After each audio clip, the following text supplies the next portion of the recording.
그래서 보겠습니다. 에베소 전체에 6장인데 크게 두 개로 나누어서 1장에서 3장까지는 교회로 성도들을 불러주신 하나님의 은혜, 그것이 어떤 것인지를 길게 묘사한 것이 3장까지고, 그러므로 4장이 그렇게 시작하지요. 그래서 교회로 부름받은 성도들은 어떻게 살아야 하느냐라고 하는 실천적인 면이 나와 있는 것이 4장에서 6장까지의 메시지입니다. 자, 그 4장에 들어와서 다시 지난주에 6절까지 보았는데, 그 6절까지 말씀은 하나님 사랑 안에서 거룩하고 흠이 없고 찬송하게 하려고, 선한 일을 하게 하려고 우리를 교회로 부르셨습니다. 성도라고 부르셨는데 왜 부르셨어요? 그리스도 안에서 하나 되게 하시려고. 하나 되어가는 특질이 있지요.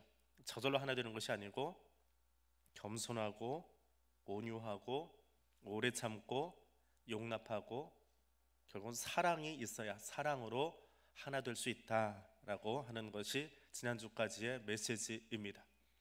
자, 앞에 있는 메시지를 놓치거나 잃어버리면 뒤에 있는 것들을 단편적으로 끌어다가 도덕책을 만들어 버립니다. 바른 생활책을 만들어 버려요. 그러니까 1, 2, 3장을 이해하지 않은 채 뒷부분을 보면 그냥 열심히 삽시다, 사랑합시다 하는 그냥 일반 도덕책밖에 되지 않습니다. 왜 그 삶을 살아야 하는지를 알아야 하고, 또 그 삶을 살기 위해서 전제되었던 것이 무엇인지, 그리고 그 뿌리가 무엇인지를 분명하게 이해하면서 뒷부분을 보는 것이 중요합니다. 자, 지난주에 마지막 9절, 6절이지요. 같이 한번 읽어보겠습니다. 하나님도 한 분이시니 곧 만유의 아버지시라. 만유 위에 계시고 만유를 통일하시고 만유 가운데 계시도다. 자, 하나님은 한 분이십니다. 한 분이신데 만유의 주, 모든 것의 아버지이십니다. 모든 것을 통일하신 분, 하나로 만드신 분이십니다 라고 말씀하고 있습니다. 자, 오늘 본문 7절 같이 한번 읽겠습니다. 우리 각 사람에게 그리스도의 선물의 분량대로 은혜를 주셨나니. 자, 6절과 7절은 그냥 넉넉히 읽으면 그냥 주르륵하니 성경 통독하고 끝나버립니다. 천천히 성경을 묵상할 때 좀 천천히 읽어보세요. 6절에서는 하나됨을 이야기합니다. 그리고 만유의 아버지이신 통일시켜 주시는 그러나 하나님을 이야기합니다. 근데 7절에 와서는 각 사람에게 선물을 나누어 주시는 하나님을 또 이야기합니다. 6절에서 하나됨이라고 하는 것과 7절에 나누어 주시는 하나님은 분명 다르지요. 분리시키는 건 아니지만 다른 이야기입니다. 하나됨과 나눈다라고 하는 것은 좀 다른 이야기입니다. 그래서 7절 앞에 가면 우리말 성경은 번역이 안 되어 있습니다. 그 7절 앞에다가 괄호해가지고 그러나라고 써놓으시면 훨씬 이해하기가 쉽습니다. 그 단어가 있어요. 대라고 하는 헬라어가 있는데 번역을 안 했습니다. 하나님은 통일시켜 주시는, 모든 것을 통일시켜 주시는, 하나 되게 하시는, 특별히 교회 안에서 성도들을, 유대인과 이방인을, 자유자와 노예를, 남자와 여자를, 노인과 어린아이를 하나 되게 하시는 분입니다. 그러나 하나 되게 하시는 그 하나님이 더불어서 각각의 사람들에게 맞는 선물을 주셨습니다. 자, 그런 문장이에요. 근데 그 그러나라는 글자가 빠져버리고 나니까 쑥 읽다 보면 6절과 7절이 약간 갸우뚱하게 되는 그런 현상이 생깁니다. 자, 하나됨을 말하던 하나됨을 말하던 이 사도 바울이 교회의 다양성으로 주의를 환기시킵니다. 하나됨이 중요한데 더불어 교회는 다양한 사람들이 있다라고 하는 것을 이야기합니다. 1절에서 6절까지 통일성을 이야기하셨습니다. 하나됨을 이야기하셨습니다. 그러나 그 뒤에 이야기가 나오는 거예요. 자, 담임 목사가 한마디 하면 교회가 일사불란하게 착착 움직이면 좋을까요? 나쁠까요? 좋지요. 저는 좋을 것 같아요. 그런데 보세요. 한국교회만이 아니라 교회가 문제 생기는 것 중에 하나가 목사를 맹신하는 거에 문제가 생깁니다. 목사는 신이 아니거든요. 저도 앞에 서 있지만 목사는 신이 아니에요. 사람이에요. 사람인지라 목사도 실수할 수 있고 목사도 부족한 부분이 있고 아무리 목사이지만 나이만큼 살아온 인생의 연륜이라는 것도 무시는 못합니다. 그래서 제가 늘 설교할 때 나이 드신 분들에게는 참 조심스러울 때가 있어요. 제가 그만큼 살아오지 않았기 때문에. 우리 교회 제일 처음 계셨던 그 홍 목사님 만날 때마다 시찰에서 만날 때마다 하시는 얘기가, 농담처럼 하시는 얘기가 있어요. 너희 늙어봤니? 나는 젊어봤다. 그러면서 꼭 이야기를 하세요. 우리는 아직 늙어보지 않았어요. 근데 당신은 젊은 시절을 지나왔다는 거지요. 그러면서 이제 그 다음에는 나오는 얘기가 훈계가 나오는데, 훈계하기 전에 꼭 나오는 첫 번째 멘트가 그거예요. 너희는 늙어봤니? 나는 젊어봤다. 그 메시지를 하시더라고요. 담임 목사 한마디에 교회가 움직인다. 물론 목회 방향을 따라서 혹은 교회가 어떤 일을 하기 위해서 한 마음으로 함께 달려나가는 것 중요합니다. 해야 돼요. 그런데 그것이 너무 지나쳐서 그 목사라고 하는 존재가, 성찬하는 존재가 신격화되어 버리면, 교주가 되어 버리면 그냥 이단 되어 버리는 겁니다. 이단이 별내 나오는 거 아니에요. 거기서 출발합니다. 그래서 통일성은 이야기하지만 그것이 똑같은 색 옷을 입고 똑같은 모습으로 제식 동작을 취하듯이 군대처럼 움직이라라고 하는 것은 아니다라고 하는 거예요. 군인들도 똑같은 제복을 입고 있지만 각각의 다양한 자기 주특기를 가지고 있어요. 총을 쏘는 병사가 있고, 박격포를 다루는 병사가 있고, 전차를 다루는 병사가 있고, 다리를 놓는 병사가 있고, 음식을 만드는 병사가 있고, 다양한 병사들이 제복을 입고 군대라고 하는 통일성을 이루면서 같이 국방의 의무를 감당하면서 나아가는 거예요. 그래서 통일된다라고 하는 것과 유니폼을 입고 똑같이 획일화된다라고 하는 것은 아니에요. 교회의 통일성을 이야기하는 것은 교회의 획일성을 이야기하는 것은 아닙니다. 교회 통일성이라고 하는 것은 그리스도 안에서 연합하는 것을 이야기해요. 각양의 다른 은사를 가진 사람들이 모여서 예수 그리스도의 몸을 이루기 위해서 연합해 가는 거예요. 그 연합을 이루기 위해서 누군가는 설교하는 것이고, 누군가는 장로로 치리하는 것이고, 누군가는 열심히 봉사하는 것이고, 누군가는 그 일을 잘 따라오지 못하는 사람들을 열심히 사장하면서 신방하는 것이고, 거기에 직분을 세워놓으신 거지요.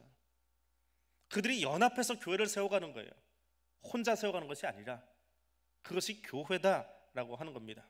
그래서 각각의 고유한 은사를 가지고 있지만 하나의 조화된 모습으로 나타나는 것, 하나의 몸을 이야기하고 한 믿음을 이야기하고 한 가족을 말하지만 획일화를 이야기하는 것은 아니다라고 하는 것입니다. 그리스도인은 공장에서 찍어낸 기성품처럼 똑같은 모양으로 키도 똑같이 맞춰버리고 모양도 똑같이 맞추고 그러는 거 아니에요. 다 달라요. 어떤 사람은 교회를 한 40년, 50년, 아니 뱃속에서부터 다녀서 80년 신앙생활 하신 분도 있어요. 어떤 분은 이제 막 교회 들어오기 시작해서 교회가 무엇인지, 예배 어떻게 드리는지 그것도 아직 낯설어 가지고 적응하느라고 두리번 하면 앉아있는 성도도 있어요. 근데 그런 사람들이 함께 어우러져서 누구를 닮아가는 거예요? 예수 그리스도를 닮아가는 거예요. 누구처럼 살아가려고? 앞에 있는 목사처럼 살아가면 안 돼요. 그래서 목사가 바뀌면 사람들이 휘청합니다. 순간적으로 목사를 쳐다보니까. 누굴 쳐다봐야 돼요? 예수 그리스도를 바라봐야 돼요. 표 대신 예수 그리스도를 바라보고 달려가야 돼요. 목사는 그것을 돕기 위해서 말씀을 가르치는 자이고요, 그 일을 바로 하지 못해서 바로 할 수 있도록 치리하는 것, 그 일을 위해서 장로를 세운 거고요, 그 일을 열심히 안 하고 뺀질뺀질 거리고 자꾸 도망다니니까 가서 신방하고 격려하고 권면하기 위해서 권사를 세운 거고요, 열심히 수고하고 열심히 서로에게 덕을 끼치라고 집사를 세운 거예요. 그들이 연합해서 교회를 세워가는 거예요. 각각의 다른 지체이지만 머리이신 예수 그리스도의 말씀을 따라서 그리스도의 장성한 분량에 이르게 하는 것이다 라고 하는 겁니다. 여름 되면 에어컨을 틀지요. 이제 교회를 리모델링 해서 좀 다르긴 하지만, 누군가는 에어컨이 좋아서 더워가지고 에어컨 앞으로 막 쫓아가는 사람이 있어요. 근데 누구는 에어컨 틀면은 막 화가 나요. 안 그래도 추워 죽겠는데, 지하만 들어오면 지하가 안 그래도 추운데, 모자도 뒤집어 쓰고 여름이 돼도 창피하게 숄까지 두르고 나왔는데 덥다고 저쪽에서는 에어컨 틀고 있어요. 서로 다른 사람들, 에어컨을 막 피해가는 사람도 있고 에어컨 앞으로 다가가는 사람도 있고, 그 다양함이 조화를 이룰 수 있도록 도와주는 거지요. 그것이 은사를 잘 활용하는 거예요. 그래서 은사는 다양합니다. 다양해요. 본문에서는 5개의 은사만 열거하고 있습니다. 사도와 선지자, 복음 전하는 자, 목사, 교사. 근데 이 5 은사의 특징은 다 가르치는 사람들에 대해서 이야기하고 있어요. 물론 은사가 여러 가지 있습니다. 여러 가지 있지만 에베소서에서는 특별히 이 부분만 지금 다루고 있어요. 지금은 사도와 선지자는 없습니다. 복음 전하는 자, 목사, 교사 그렇게 존재하죠. 복음 전하는 자도 사실은 지금은 없습니다. 군에는 남아있죠. 군에는 아직도 군종 목사들이 개별 부대를 다 케어를 못하기 때문에 혼자서 3개 내지 4개 격오지에 가면은 뭐 5-6개씩 하루 종일 뛰어다녀도 그 중에 1개, 2개 교회는 다 들어가지 못하는 그런 격오지라는 표현을 써요. 아주 오지 부대들이 있습니다.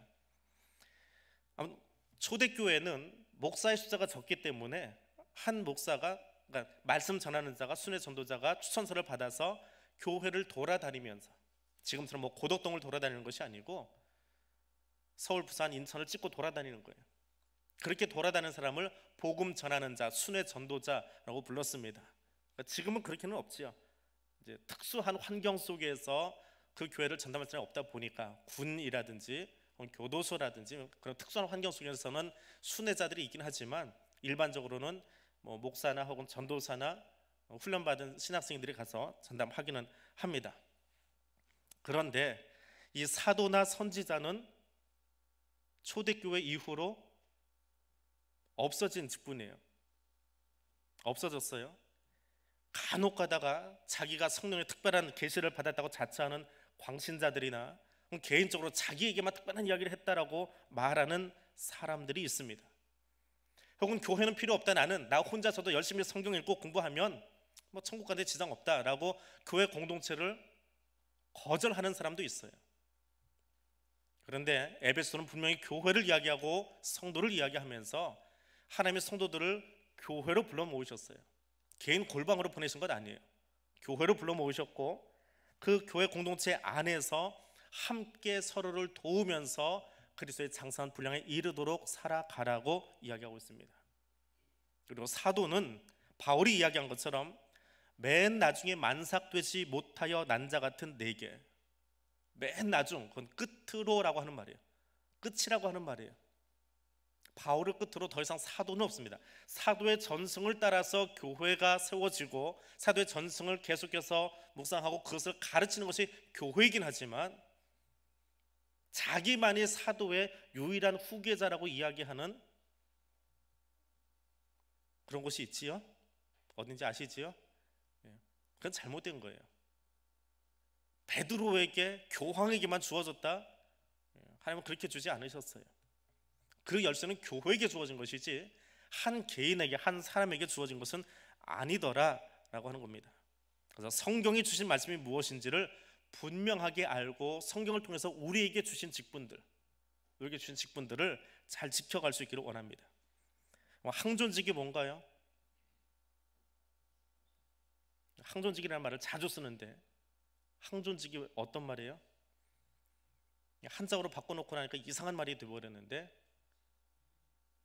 항상 존재하는 직분이에요. 영원한 직분이라는 뜻이 아닙니다. 늙어 죽을 때까지 목사고 늙어 죽을 때까지 장로고 늙어 죽을 때까지 권사고 그런 말 아니에요. 항존이라고 하는 말은 교회가 존재하는 한 계속해서 있는 직분이라는 뜻이에요. 교회를 위해서 있는 직분이라는 것이지 한 개인이 그 직분을 죽을 때까지 사용한다, 누린다라고 하는 그런 의미의 항존이 아니란 말이에요. 근데 이게 한자어로 바뀌면서 묘한 의미가 되어버렸어요. 항존직은 교회가 존재하는 한 항상 있는 직분이에요. 교회를 세워가기 위해서 가르치는 목사의 직분, 치리하는 장로의 직분, 신방하고 권면하는 권사의 직분, 또 열심히 봉사하는 집사의 직분, 이건 교회가 있는 한은 존재하는 거예요. 교회가 없어지면 필요 없는 거예요. 교회를 세워가기 위해서, 협력하기 위해서 있는 거예요. 그래서 성경이 기록된 이후에 말씀을 바탕으로 교회를 치리하기 위해서, 말씀을 바탕으로 자비를 행하기 위해서, 말씀을 바탕으로 신방하고 권면하기 위해서 하나님이 이 직분들을 주셨어요. 그럼 그 직분을 활용하는, 직분을 가지고 사용하는 사람은 어떻게 살아가야 되느냐? 12절입니다. 우리 같이 읽겠습니다. 이는 성도를 온전하게 하여 봉사일을 하게 하며 그리스도의 몸을 세우려 하심이라. 어떤 은사든 어떤 직분이 되었든지 간에 그 은사는 섬기기 위해서 있는 거예요. 말씀을 잘 듣고 말씀을 내 가슴에 담고 어떻게 실천하느냐? 섬기는 거예요. 목사가 되었건 장로가 되었건 군사가 되었건 집사가 되었건 성도가 되었건 그리스도는 그 말씀이 내 안에 녹아지는 순간부터 섬기는 자리에 가는 거예요. 그러니까 섬기는 자리에 가지 못하고 그것이 특권처럼 잘못 사용되어졌을 때 중세 교회 타락한 것처럼 교회는 타락하게 되어 있습니다. 한 개인이 영웅이 되어지고 그 사람이 아니면 그 교회가 유지되지 않고 오직 교황만이 절대 권력을 가지고 있고 그것이 교회가 무너지는 거예요. 교회 머리가 누군데요? 예수 그리스도예요. 성경대로 살면 돼요. 교회를 책임지고 교회를 끌고 나가시는 분은 예수 그리스도세요. 그분이 피로 값주고 사실 만큼 소중한 곳이에요. 그래서 그분은 절대로 교회를 포기하지 않아요.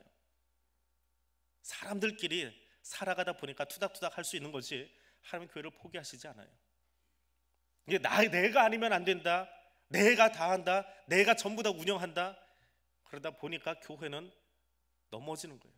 아픈 거예요. 교회가 아픈 거예요. 성직자에게 남겨진 독특한 목회 사역이 없다라고 하는 말까지 내려가는 건 아닙니다. 성직자에게 있는 독특한 목회 권한은 있어요. 그러나 성직자의 권한이 강조되면서 성도가 가지고 있는, 성도가 주도권을 누리고 교회를 함께 끌어가야 되는 은사의 모습까지도 지워버린다면, 눌러버린다면 교회는 건강하지 않아요.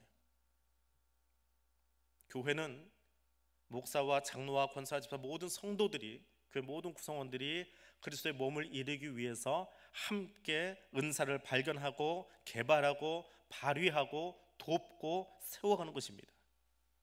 그리고 그렇게 은사를 발견하고 나면 너는 이런 거 없지, 나한테 이런 은사 있다, 누구한테 자랑하라고 주신 것이 아니라 그 은사를 가지고 어떻게 해요? 섬기라고요. 내게 그 은사 주셨기 때문에 기도 잘하시는 분은 기도하는 걸로 섬기세요. 기도하는 거 자랑하지 말고. 말씀 잘 전하시는 분은 열심히 구역에 가서 말씀 전하세요. 내가 말씀 많이 한다 자랑하지 마시고요. 예능에 자질을 두신 분들이 있어요.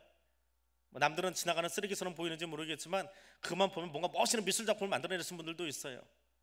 왜 함부로 버리냐고 말하지 마세요. 그걸로 섬겨주세요. 섬기라고 주신 거예요. 교회를 섬기라고. 그래서 서로가 서로를 향해서 아름다운 마음을 같이 나눌 수 있게 하라고 주신 거예요. 그래서 성도는 자신에게 주어진 은사를 활발하고 겸손하게 사용하고 그것으로 사역하는 사람들입니다. 근데 그렇게 사용하면 교회 안에 어떤 일이 일어나느냐? 12절, 성도를 어떻게 한대요? 온전하게 한대요. 온전하게 한대요. 그럼 그 전에는 어떤 사람이었다는 거예요? 그 자막 그냥 켜놓으세요. 성도가 되기 전에는 어떤 사람이었다는 거예요? 온전하지 못했다는 거지요. 온전하지 못한 거예요. 그런데 은사를 받은 사람들이 만나서 교회 안에서 함께 어우러지니까 어떻게 되어져요? 온전해져요. 온전하다는 말이 뭐예요? 언제 한번 설명을 들었는데 모 장로님 이름까지 부르면서 얘기했는데 지우셨나요? 거기다 써놓으셨나요? 그건 온유함이고요. 장로님한테 했던 설명인데 장로님 안 써놓으셨어요. 제가 그때 장로님 보고 설명드렸는데 온전하다라고 하는 말은 정형외과적 치료예요. 부러진 뼈를 맞춘다라고 하는 거예요. 오늘은 메모해 놓으세요.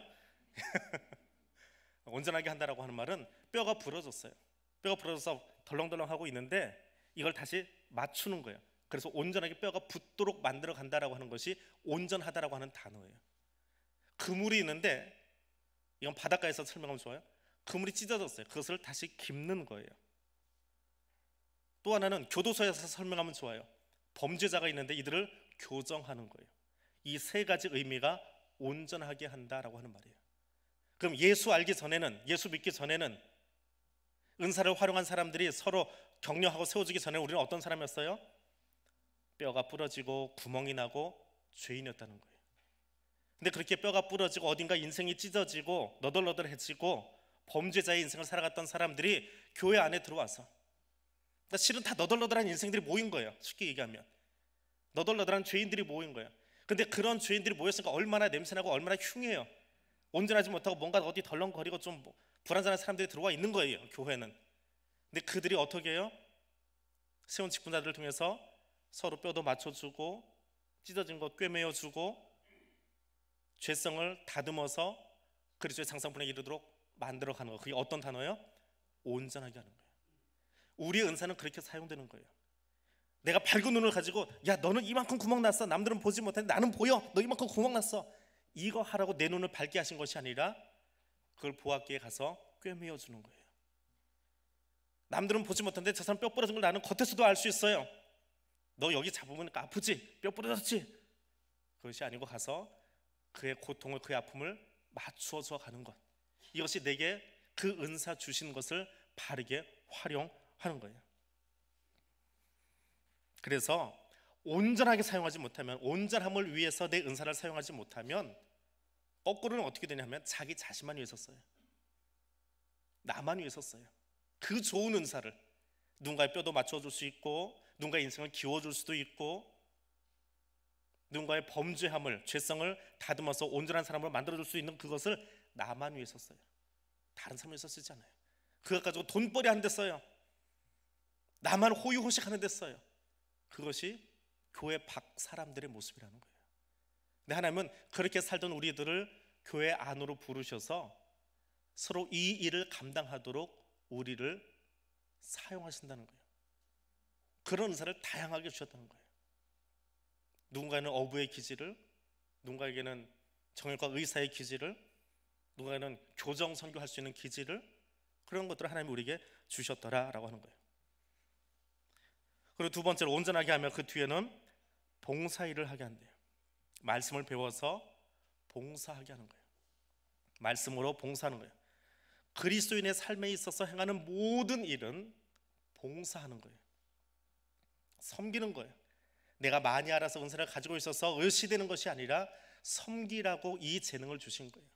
섬기라고 이 달란트를 주신 거예요. 그래서 말씀을 받으면 온전해져서 우리의 모든 삶의 기능들이 바르게 돌아가도록 만들어주는 거예요.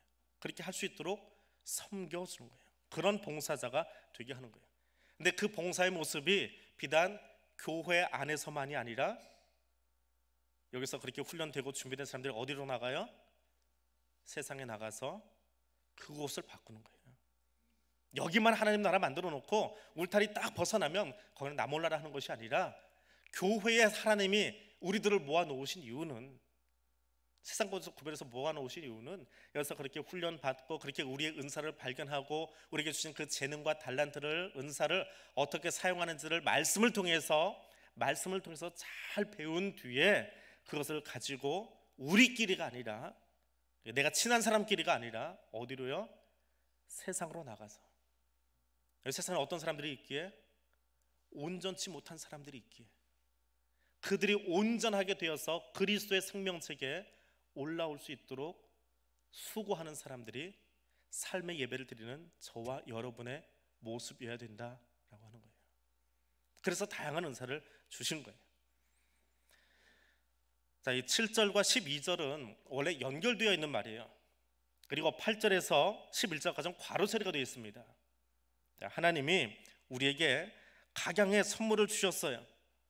그리고 그 선물은 온전하게 하고 봉사일을 하게 하고 그리스도의 몸을 세우기 위해서 주신 거예요. 근데 대체 이 선물이 뭐냐? 그걸 설명하기 위해서 가운데다 툭하니 하나 넣어놨어요. 이건 바울의 아주 독특한 해석이에요. 아주 재미있는 해석인데 시편 68편에 나오는 말씀을 인용을 해서 바울이 해석과 겸해서 여기다 써놓았습니다. 시편 68편에는 어떤 말씀이 나오느냐 하면 출애굽 후에 자기 백성을 끌고 행진하시는 하나님의 모습이 등장을 해요. 그 하나님의 행진하실 때에 신의 산이 진동을 합니다. 신의 산이 떨리고 하나님이 임재하는 것을 보는 순간에 세상 열왕들이 놀라서 다 흩어져 버렸어요. 깨갱하고 엎드려 버렸다는 말이에요. 그랬더니 하나님이 하늘 보좌를 놔두고 그 시온산 예루살렘에 임재하셨어요. 그 산을 오셨어요. 그리고 그곳에 오셔서 깨갱하고 흩어져 버린 세상 왕들을 끌어다가 정복해 버리시는 거예요. 왕으로 정복하시는 거예요. 그리고 왕으로 그들을 정복한 뒤에 자기 백성에게는 그 정복당한 왕들에게서 빼앗은 전리품을 나누어 주세요. 그 모습을 신나게 묘사하면서 찬송하는 것이 68편이거든요. 이 68편을 사도 바울이 인용을 합니다. 가져오는데 그 왕의 모습이 대체 누구냐? 예수라는 거예요. 예수 그리스도가 하늘 보좌를 포기하고 여기 오셨어요. 내려오셨어요. 낮아지셨어요. 그리고 우리를 위해서 죽음의 정복자가 되셨어요. 죽으시고 부활하셨어요. 주님이 부활하셨다라고 하는 것은 죽음의 권세를 무너뜨린 거지요. 정복한 거지요. 정복한 왕은 정복당한 사람에게서 전리품을 빼앗아 와요. 그걸 빼앗아서 어떻게 해요? 자기 혼자 갖는 것이 아니고 나눠줘요. 68편에 나와 있는 것처럼. 자, 그렇게 그리스도에게로 다시 매칭을 시켜서 설명을 하는 구절이 이 8절에서 11절 말씀이에요. 근데 전리품을 나누어 주는데 바울의 해석이 참 놀랍게 그냥 그러니까 짧은 구절 안에 이 모든 것을 다 설명하고 있어요. 그 나눠준 전리품이 뭐예요? 누군가에게는 목사의 직을, 누군가에게는 선지자의 직을, 누군가에게는 복음 전하는 직을, 누군가에게는 교사의 직분을 나누셨다는 거예요. 자기들이 의시되고 살아가던 세상 것들을 다 빼앗아 가지고 하나님이 그리스도의 몸을 완성하기 위해서 나누어 주신 거예요. 사로잡혔던 자들, 죽음에 사로잡혔던 자들을 다시 끌어내셔서 자기 백성으로 삼으신 뒤에, 구원하신 뒤에 그 은혜의 선물, 그것은 1장에서 3장까지 이미 다 설명이 끝났어요. 그 은혜로 구원받은 우리들에게 4장에 와서는 각양의 선물을, 은사를 선물로 주셨다라고 하는 거예요. 자, 그러면 이 선물을 우리가 받았어요. 저와 여러분은 이미 이 선물을 받은 사람들이에요. 여러 모양으로 받았어요. 여러 가지 은사로 받았어요. 근데 아직 이 선물 받지 못한 사람들이 있지요. 어디에 있어요? 저 밖에 아직 있어요. 그게 교회 사명이에요. 아직 이 놀라운 은혜를 누리지 못하고 이 놀라운 은사를 아직 받지 못한 채, 그것이 얼마나 큰 기쁨인지 알지 못한 채 살아가는 사람들에게 나눠줘야 돼요? 아니면 나 혼자만 가지고 있어야 돼요? 초등학생처럼 물어보는데 대답을 안 하세요? 나눠줘야 돼요? 아니면 나 혼자 누리면 돼요? 나눠줘요. 그게 교회 사명이에요. 그 이야기 하고 싶은 거예요. 사도 바울을 통해서 에베소 교회에, 그리고 오늘 우리 교회에 주시는 메시지예요. 너 혼자 누리지 말라는 거예요. 나 혼자만 누리고 살아가는 것, 그건 예수 만나기 전 세상 사람들의 모습이에요. 돈 많이 버세요. 많이 버는데 부자 되고 살아가는데, 부자 돼서 나 혼자만 누릴 것 같으면 그건 망하는 거니까 그렇게 벌지 말라는 거예요. 그리스도인도 부자도 돼야 돼요. 땅도 많이 가지셔야 돼요. 건물도 많이 지어 올리세요. 그런데 그것을 나만 위해서, 내 배를 위해서 하지 말라는 거예요. 세상 사람들처럼 자기만을 위해서 살아가지 말라는 거예요. 하나님의 나를 위해서, 하나님이 그 주신 것들을 마음껏 섬기기 위해서 나누어 줄 수 있는 사람, 베풀 수 있는 사람, 그런 사람으로 살아가라라고 하는 거예요. 자기 행복과 자기 취미와 자기 안위가 전부인 교회 밖 사람들처럼 살아가지 말고, 내게 허락하신 은사를 통해서 더 많은 이들에게 하나님이 주신 선물을 나누어 줄 수 있는 사람으로 살아가는 것, 그것을 위해서 저와 여러분을 교회로 부르신 거예요. 말씀을 정리합니다. 자기밖에 모르는 것, 자기밖에 모르는 것, 그게 죄예요. 자기만 알고 사는 것, 뭘 줬든지 간에 자기만 알고 누리고 사는 것, 똑똑한 것 자기만 누리고 잘난 것 자기만 누리고, 그거 죄예요. 잘난 모습이 있으면 잘난 모습도 나눠주세요. 어떻게 하면 그렇게 멋있게 예쁘게 살 수 있는지, 아름답게 화장할 수 있는 방법도 가르쳐 주세요. 그게 진짜 그리스도이네요. 나 혼자만 화장법 알고 계시지 마시고, 똑똑한 사람들 어떻게 하면 공부 잘할 수 있는지 잘 배워서 나눠주세요. 이렇게 하면 공부 잘할 수 있는 거예요. 나눠주시는 거예요. 그러기 위해서, 나눠주기 위해서 배우는 거예요. 나 혼자 출세하라고 배우는 거 아니에요. 세상 사람들은 출세하기 위해서 스펙 쌓아가요. 근데 그리스도인은 열심히 배우는 이유가 다른 사람 살리기 위해서 배우는 거예요. 자기밖에 모르는 것은 죄예요. 자기만 위해서 벌고 자기만 위해서 쓴 건 죄예요. 그런데 많이 버세요. 많이 모으세요. 대신에 그것을 그리스도의 몸이 되어지도록 살아가는 것, 그것이 그리스도인이에요. 하나님이 우리를 그러려고 여기 부르셨어요. 자기만 보고 자기만 옳고 자기가 왕으로 살아가던 죄인들을 부르셔서 그리스도의 몸을 위해서 서로 겸손하게 섬기도록, 그래서 12절에 나온 것처럼 같이 다시 한번 읽습니다. 이는 성도를 온전하게 하여 봉사일을 하게 하며 그리스도의 몸을 세우려 하심이라. 우리 이 일을 위해서 하나님이 부르셨습니다. 이것 때문에 부르셨습니다. 이 사명 잘 감당할 수 있는 그리스도 사람들 될 수 있기를 원합니다. 우리 같이 기도하겠습니다. 오늘 12절 말씀 기억하면서 같이 기도합니다. 우리를 부르신 부름의 목적을 알고, 그리고 교회의 하나됨을 위해서, 그리스도 안에서 한 몸됨을 위해서, 우리 교회가 그리스도 안에서 연합하고 하나 되어가는 것을 위해서 기도할 수 있기를 원합니다. 함께 기도하겠습니다.